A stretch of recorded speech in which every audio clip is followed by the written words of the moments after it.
Bonjour à tous citoyens du monde. Alors en cette date du 4 mai 2015, je reviens ici dans cet audio pour continuer, donc aussi bien pour parler de la manifestation qui se prépare normalement pour le 13 mai finalement. J'ai fait la demande officielle. Donc j'attends une réponse, mais normalement ça serait pour le 13 mai, on verra. Sinon, je voulais revenir donc sur le fait que cette manifestation sera surtout axée sur le civisme, hein, et les comportements qu'on devrait avoir normalement en public, justement pour la protection de l'enfance. Et je voulais donc aller sur ce sujet aujourd'hui, par rapport à l'enfance, à toute la jeunesse, et par rapport à la majorité, parce qu'on se rend compte, les parents et la société civile finalement, qu'il y a donc beaucoup de délinquance de la jeunesse qui devient de plus en plus immaîtrisable à tous les niveaux, et ce n'est pas dû, on va dire, qu'aux étrangers, mais d'une manière globale, on va dire. Et comme je vous disais, au niveau, c'est-à-dire que c'est le problème, mais au niveau institutionnel, la violence et à tous les niveaux, ce qui fait qu'on fait quelque part la guerre aux parents. Et ce que je dis, c'est que il faudrait penser à nous tous, hein, en tant que citoyens, comme je vous disais, toujours avec l'OMRI, l'Organisation mondiale des règlements des relations internationales.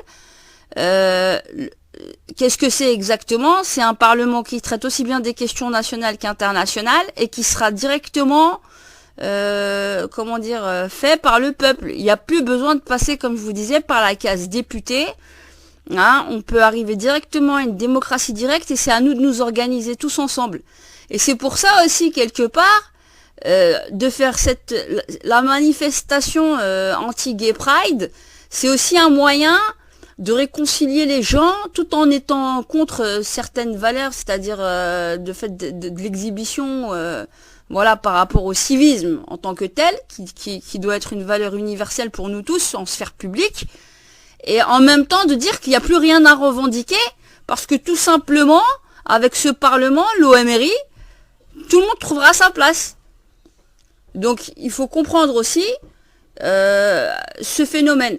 C'est ce que j'essaie de faire personnellement, mais c'est pour tout le monde, hein. C'est pas à moi de, je veux dire, c'est pour tout le monde. Ce Parlement, c'est un Parlement de citoyens. Il y a, comme je vous disais, aucune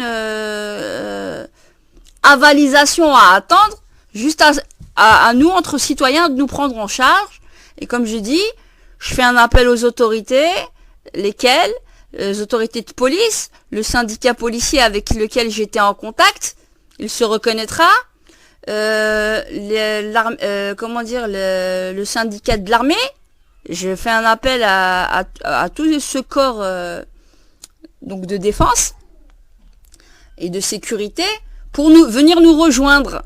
Et donc, ce que je dis par rapport à la jeunesse et à la majorité, il faudrait penser à remonter la majorité à 21 ans à nos enfants, hein, parce que on voit bien que il y a beaucoup de mœurs et de valeurs et de comment dire, d'irresponsabilité. Enfin, le système actuel a fait en sorte de dépraver nos enfants via les divers canaux, même au niveau médiatique, via la télévision, la TV nationale, quand même.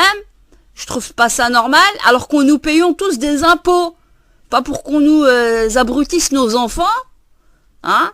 Et donc, ce que je suis en train de dire, c'est que l'idéal aussi, il faudrait penser à avoir des écoles spécifiques où nos enfants, qui seraient, on va dire, un petit peu très difficiles, pourraient être pris en charge, donc dans des écoles, on va dire, de rééducation juvénile pour les 16-21 ans, et qu'ils soient vraiment pris en charge, donc par les parents, par les instituteurs, par un corps médical, de manière à faire vraiment attention de les réinsérer, de leur éviter la délinquance.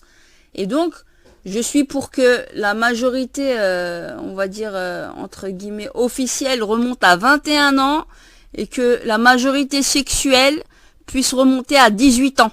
Voilà. Pour éviter aussi que nos enfants soient justement un fonds de réserve pour les pédophiles, hein, parce que c'est peut-être un peu ce qui est visé, et on fait que de, comment dire, de voir au rabais, quand on voit que la majorité sexuelle plus ou moins entre 14 et 16 ans est descendue, que les rapports sexuels au niveau physique réellement, quoi, techniquement parlant, au niveau pratique, c'est arrivé à l'âge de 10-11 ans. Voilà, quoi, faut mettre la sonnette d'alarme, hein, et à nous tous en tant que parents de nous prendre en charge. Voilà, pour que notre jeunesse puisse vivre épanouie, et aussi au niveau des écoles, faire en sorte aussi qu'il y ait beaucoup plus de sport et beaucoup plus accessible aux enfants qu'une fois par semaine ou des 1 heure, beaucoup plus de sport, de manière à ce que justement ils puissent canaliser leur trop plein d'énergie, puissent avoir la sérotonine et la dopamine au niveau du cerveau qui circulent normalement pour justement aider et canaliser pour les apprentissages. Et aussi une autre chose à voir au niveau des écoles, qu'il n'y ait plus les ondes téléphoniques à l'intérieur même au sein des écoles, de manière à les pousser à se concentrer à l'école et à arrêter de rester en permanence avec leur portable. Ça ne sert à rien de leur interdire les portables si c'est pour laisser encore l'accès à l'intérieur de la zone même de l'école, l'accès Internet, Facebook et tous les réseaux sociaux que nous connaissons. Il faut qu'ils arrivent, une fois qu'ils rentrent à l'école, à se couper complètement de, comment dire, de tous ces phénomènes, de manière à justement que on en fasse des adultes matures et qu'ils puissent avoir un maximum de connaissances de qualité sans passer par ces réseaux. Voilà.